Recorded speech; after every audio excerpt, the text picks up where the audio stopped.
Everyone, so today we are going to continue our chapter 8, that is human health and disease, and this is for class 12th students. In our previous class we learnt about vaccination, allergies, autoimmunity, etc. Right? So let's begin our new topic of this chapter, that is immune system.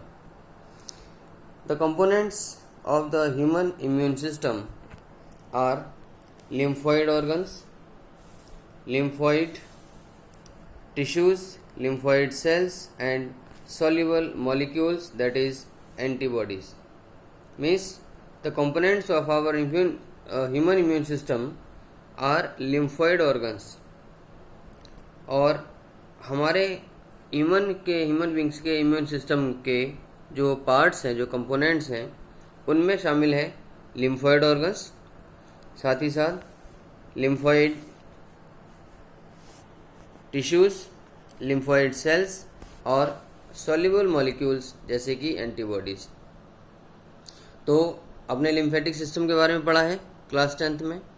Lymphatic system में lymph nodes, lymph glands, lymph vessels, lymph light, so ये सारी चीज़ें जो lymphatic system से related हैं, जो lymphatic system से associated होते हैं, वो सारे पार्ट्स, वो सारे कंपोनेंट्स और सॉल्युबल मॉलिक्यूल्स जैसे कि एंटीबॉडीज़, ये हमारे ह्यूमन बींग्स के इम्यून सिस्टम को फॉर्म करते हैं. ओके, नेक्स्ट इज, अब इनके बारे में थोड़ा डिटेल में समझते हैं. Lymphoid organs. Actually lymphoid organs दो प्रकार के हैं, जिनमें पहला है प्राइमरी लिम्फॉइड ऑर्गन्स और दूसरा है सेकेंडरी लिम्फॉइड ऑर्गन्स. तो प्राइमरी लिम्फॉइड ऑर्गन्स के बारे में क्या है, देखिए. First point says bone marrow and thymus are two primary lymphoid organs where the lymphocytes originate, proliferate and mature. यानी प्राइमरी लिम्फॉइड ऑर्गन्स में बोन मैरो, आप जानते हैं हमारे शरीर में बोन मैरो होती है जहाँ पर आरबीसीज की फॉर्मेशन होती है. तो बोन मैरो और थाइमस ये एक एंडोक्राइन ग्लैंड है, और ये दोनों ही हमारे प्राइमरी लिम्फॉइड ऑर्गन्स में आते हैं, जहाँ लिम्फोसाइट्स यानी लिम्फ सेल्स, जहाँ लिम्फोसाइट्स ओरिजिनेट होती हैं, प्रोलिफरेट होती हैं और मैच्योर होती हैं. तो थाइमस में और साथ ही साथ बोन मैरो में जो लिम्फेटिक सेल्स हैं वो ओरिजिनेट भी होती हैं, उनकी संख्या भी बढ़ती है और वो मैच्योर भी होती हैं. Okay, second point is thymus is a lobed structure located near the heart and below the breast bone. Thymus एक ऐसा लोब्ड स्ट्रक्चर है, एक ऐसा प्रकोष्ठ वाला स्ट्रक्चर है जो कि हमारे हार्ट के नज़दीक में स्थित होता है और जो ब्रेस्ट बोन है उसके नीचे पाया जाता है. सो थोरेसिक रीजन से नीचे, थोरेसिक रीजन में लगभग, ये हार्ट के पास और ब्रेस्ट बोन के नीचे पाए जाने वाले एक लोब्ड स्ट्रक्चर है. It is a large gland at the time of birth. It is a large gland at the time of birth but keeps on reducing in size. At puberty it is reduced to a very small size. देखिए, thymus जैसा कि मैंने आपको बताया कि एक ऐसी endocrine gland है जो कि जन्म के समय सबसे ज़्यादा प्रोमिनेंटली प्रेजेंट होती है, सबसे ज़्यादा बड़े साइज में होती है, और जैसे जैसे उस पर्सन की उम्र बढ़ती जाती है वैसे वैसे उस उम्र के बढ़ने के साथ साथ इसका साइज कम होता चला जाता है, और मैच्योरिटी आते आते, प्यूबर्टी आते आते, तो इस थाइमस ग्लैंड का साइज काफ़ी हद तक रिड्यूस हो चुका होता है. ठीक है, तो ये बहुत ही छोटे साइज की हो चुकी होती है जब तक वो पर्सन, वो ऑर्गेनिज्म प्यूबर्टी अटेन करता है. Okay, now next point is both the types of cells means T cells and B cells are produced by the stem cells which are present in the bone marrow. तो immune system से related जो T cells और B sales हैं, जिसके बारे में हमने पिछले वीडियो में समझा था, वे सभी प्रकार की सेल्स, बी सेल्स और टी सेल्स, हमारे बोन मैरो में स्थित जो स्टेम सेल्स हैं उनसे प्रोड्यूस होती हैं, वहाँ से प्रोड्यूस की जाती हैं। तो दोनों ही प्रकार की टी सेल्स और बी सेल्स ये बोन मैरो में उपस्थित जो स्टेम सेल्स हैं उनके द्वारा ये प्रोड्यूस किया जाता है। Next point is B cells mature and differentiate in the bone marrow and T cells in thymus. तो जो बी सेल्स हैं वो मैच्योर होती हैं, डिफरेंशिएट होती हैं बोन मैरो में, जबकि टी सेल्स मैच्योर और डिफरेंशिएट होती हैं थाइमस में। ठीक है, तो इसीलिए कहा जाता है कि ये दोनों ही हमारे प्राइमरी लिम्फोइड ऑर्गन्स में आते हैं। तो बोन मैरो में बी सेल्स का मैच्योरेशन और डिफरेंशिएशन होता है, जबकि थाइमस में टी सेल्स का मैच्योरेशन और डिफरेंशिएशन होता है। Okay, next point is T cells leave the thymus and some of them enter the spleen and some remain in blood। जो T cells हैं वो थाइमस से निकलकर कुछ तो उनमें से जो हमारी बॉडी का स्प्लीन है उसमें एंटर कर जाती हैं और कुछ वहीं ब्लड में बनी रहती हैं। तो T cells थाइमस से निकल के या तो कुछ तो स्प्लीन में एंटर करती हैं और कुछ ब्लड में बनी रहती हैं। तो ये बात हुई प्राइमरी लिम्फोइड ऑर्गन्स के बारे में, जिसमें हमने देखा कि थाइमस और बोन मैरो इन दोनों को इंक्लूड किया जाता है।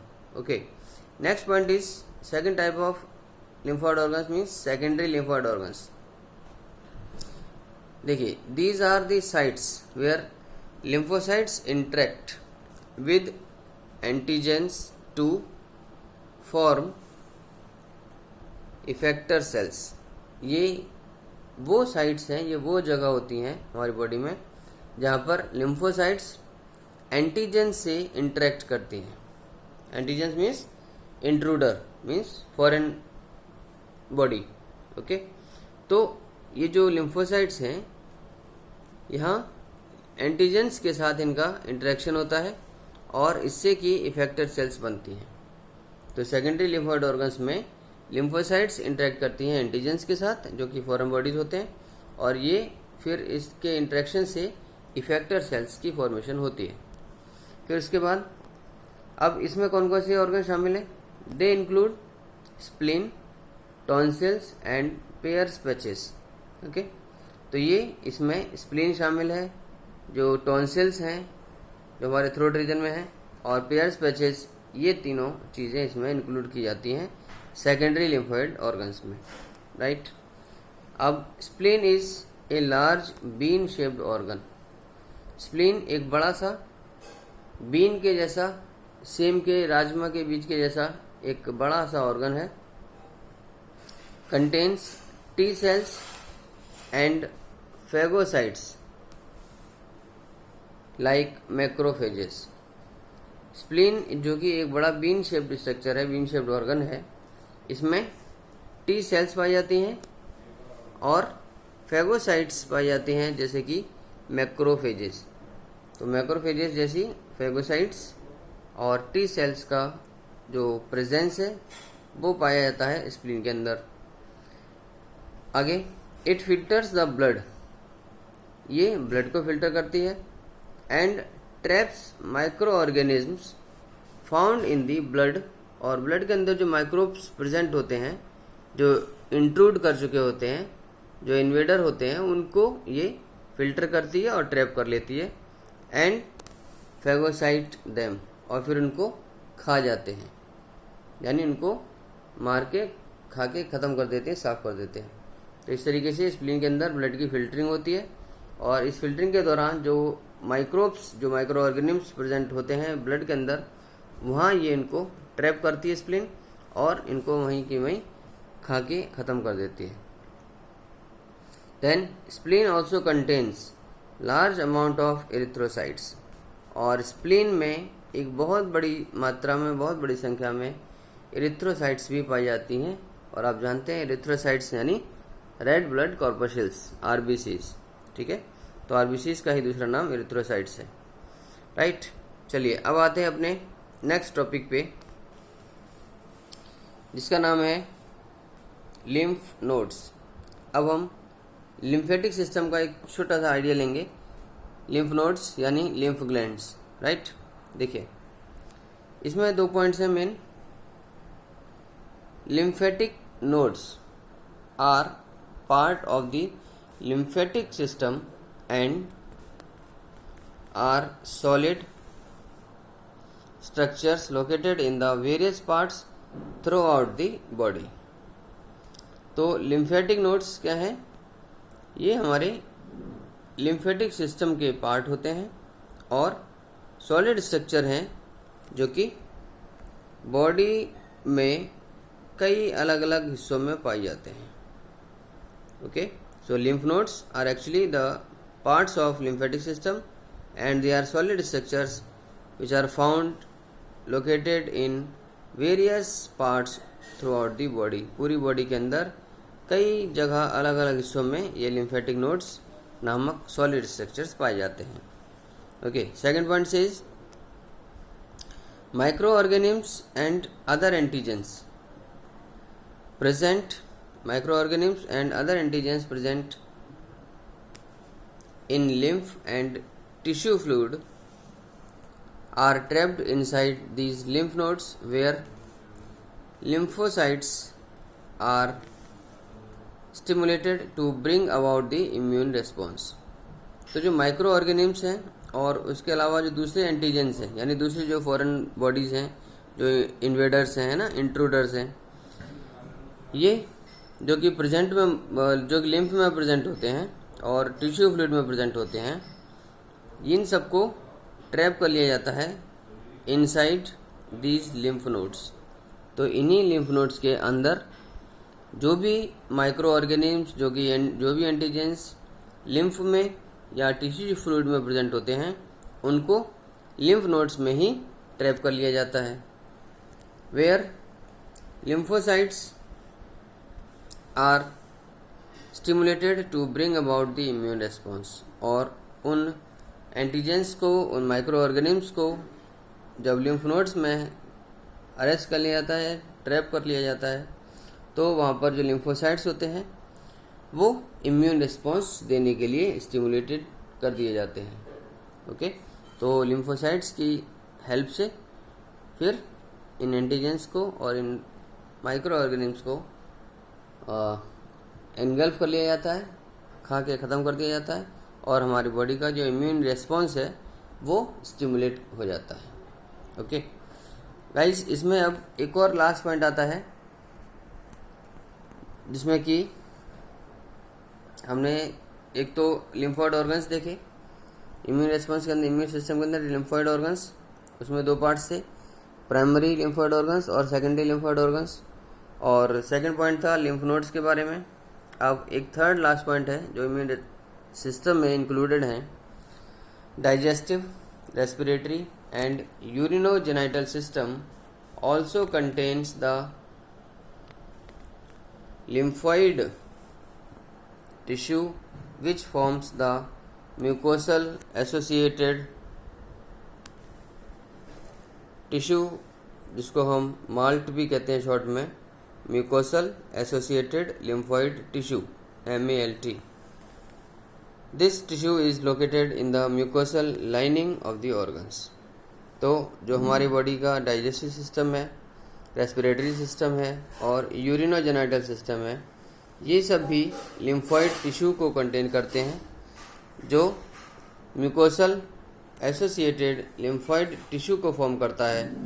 और this tissue is located in the mucosal lining of the organs. और इस प्रकार की जो इंटरनल ऑर्गन्स है हमारे शरीर में, उनकी म्यूकोसल लाइनिंग पे पाया जाता है ये टिश्यू, जिसको माल्ट कहते हैं, mucosal associated lymphoid tissue, right.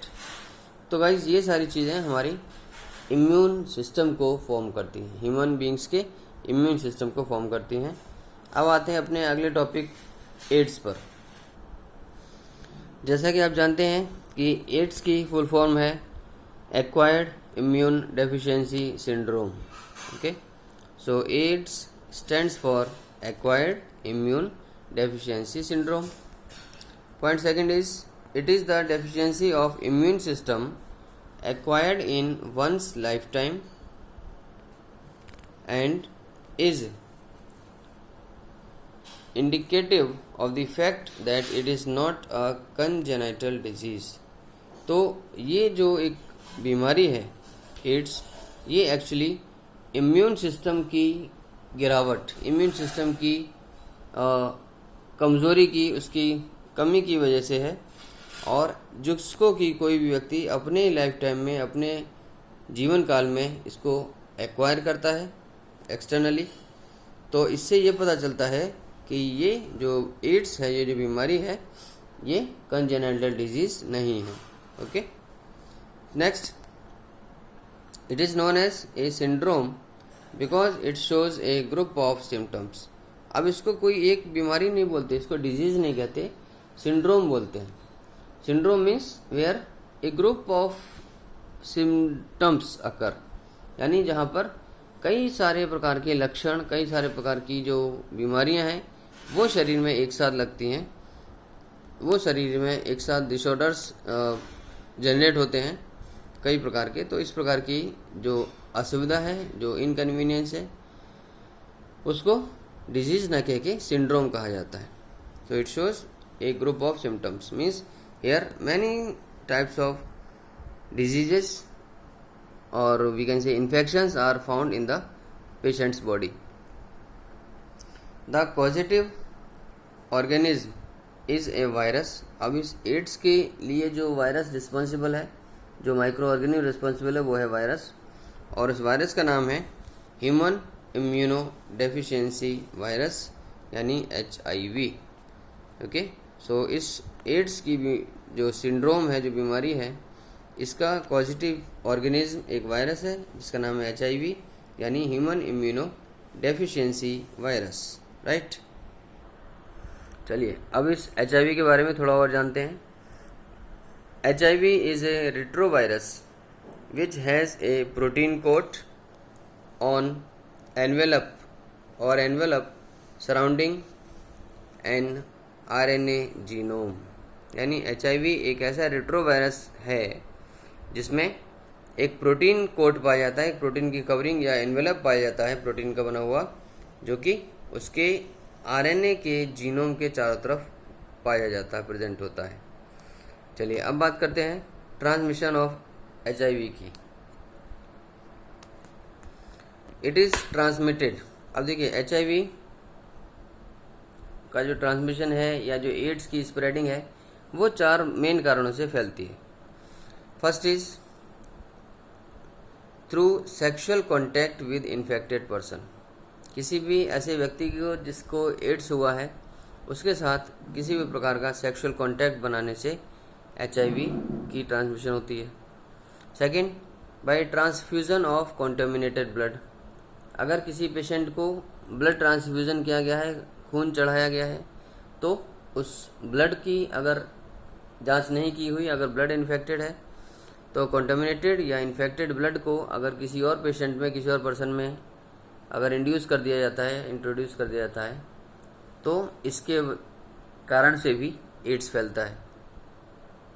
Third reason है by sharing of infected needles.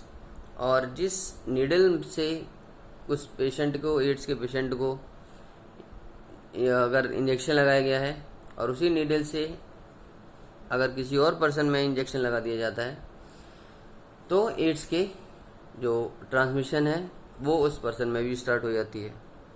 तो इस प्रकार जो नीडल्स हैं उनको डिस्पोजेबल होना चाहिए, उनको एक ही बार, एक ही समय पर, एक ही पेशेंट में यूज़ किया जाए, और एक बार यूज़ करने के बाद उसको तुरंत डिस्पोज कर दिया जाता है। तो this is the safest method to get injected by any kind of syringe और needle using a fresh new sterile we can say disinfected needle every time. Next is from infected mother to the child through the placenta। और placenta की मदद से infected mother से, infected pregnant mother से उसके अंदर जो फीटस डेवलप हो रहा है उसके शरीर में भी एड्स की शुरुआत हो जाती है जन्म लेने से पहले। ओके, तो इसको हम वर्टिकल ट्रांसमिशन बोलते हैं। जब एड्स की पेशेंट मदर अगर प्रेग्नेंट है तो वो अपनी प्रेगनेंसी के दौरान अपने बॉडी के अंदर डेवलप होने वाले जो बेबी है, जो फीटस है, उसको भी इन्फेक्टेड कर सकती है और this is called vertical transmission. Right, चलिए अब आगे चलते हैं।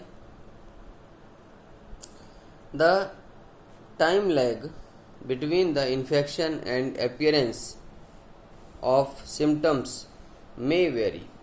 अब इस इन्फेक्शन की शुरुआत होने से लेके उसके सिम्टम्स की अपीयरेंस तक में अलग अलग ड्यूरेशन, अलग अलग समय लगता है।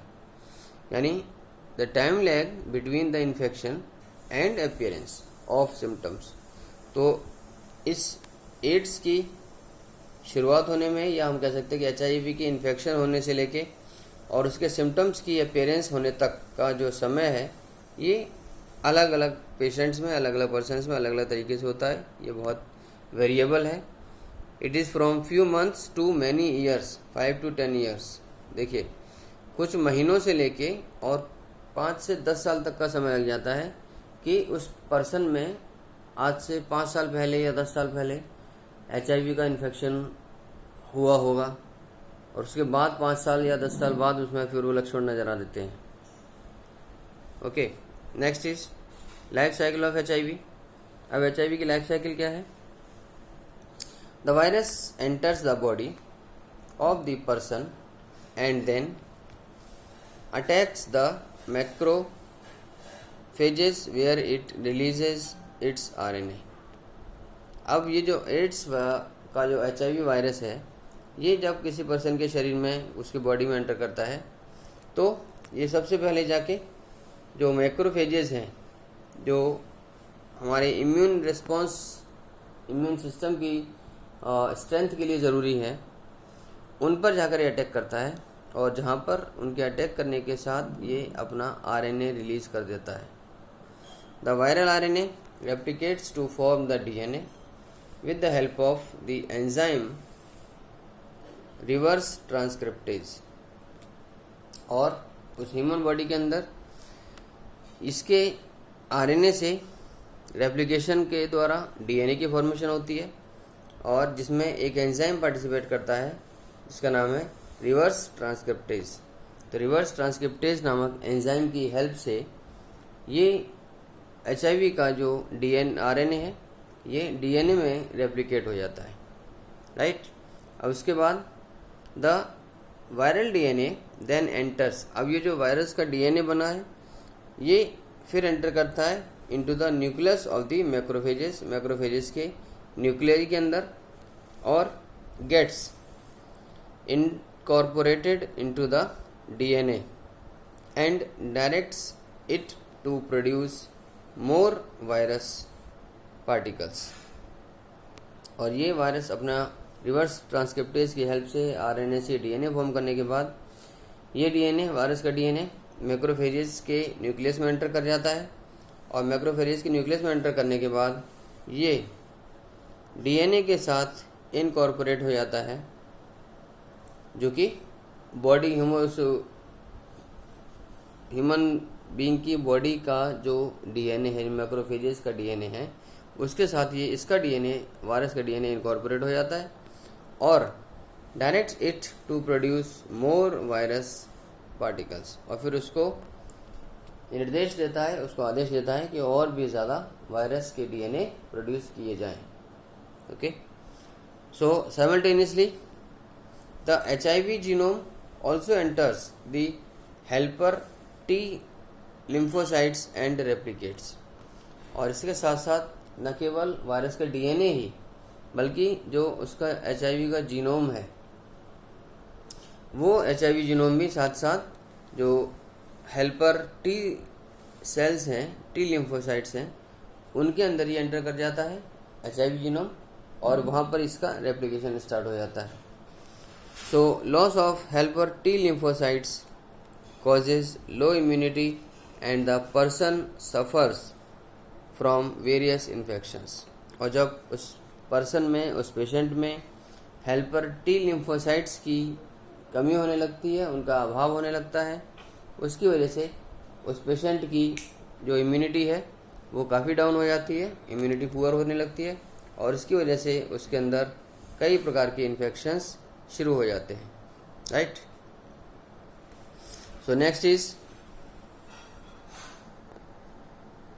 एंजाइम लिंक्ड इम्यूनोसॉर्बेंट एसे, जिसको हम शॉर्ट में एलिसा कहते हैं। Enzyme linked immunosorbent assay is the diagnostic test for ads.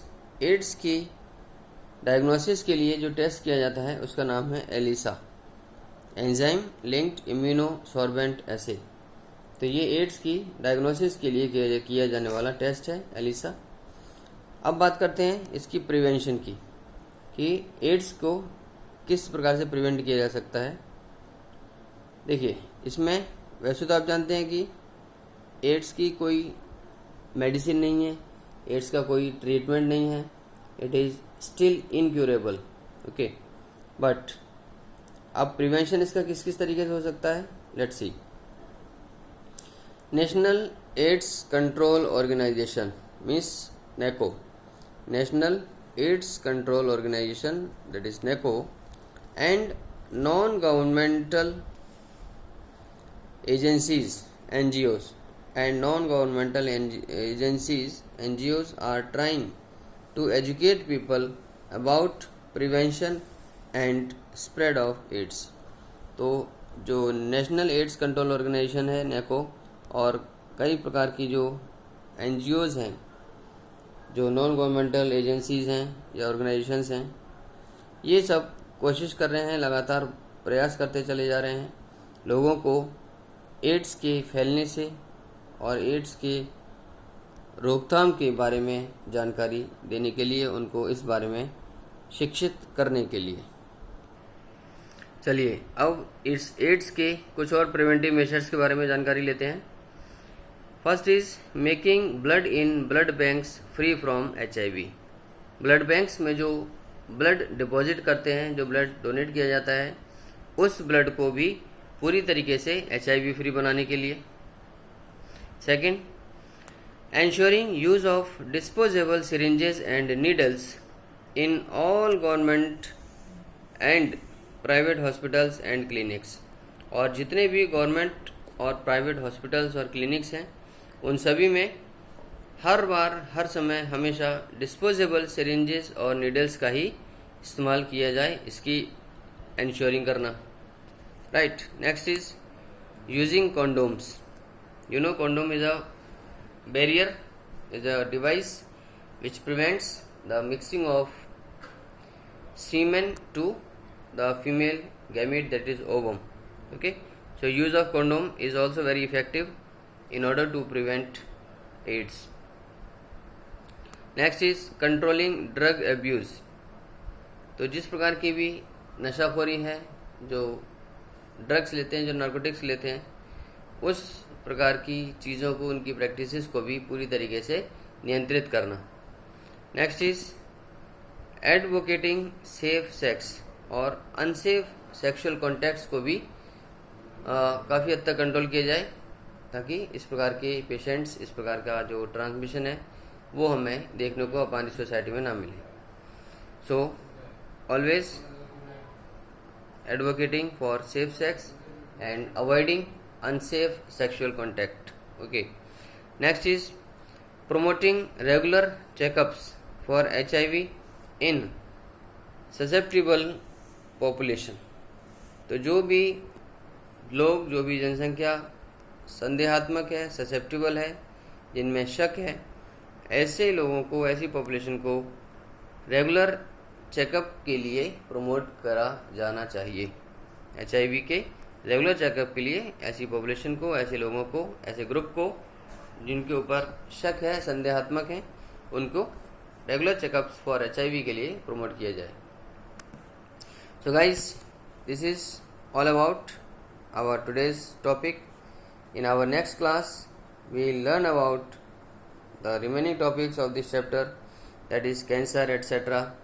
So till then, take care, stay blessed, and keep studying and sharing videos honestly. Thank you. God bless you.